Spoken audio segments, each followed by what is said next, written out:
Hi everyone, in front of me I've got Galaxy Tab S11 Ultra, and let me share with you how to reset all settings on this device.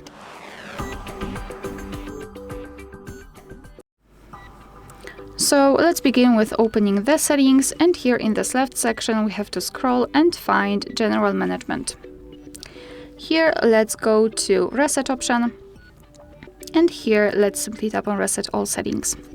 Your device will inform you that it will reset all settings except security, language, accounts, personal data, and settings for downloaded apps. So basically, more or less the personalization, like the navigation bar, like the screen timeout, etc.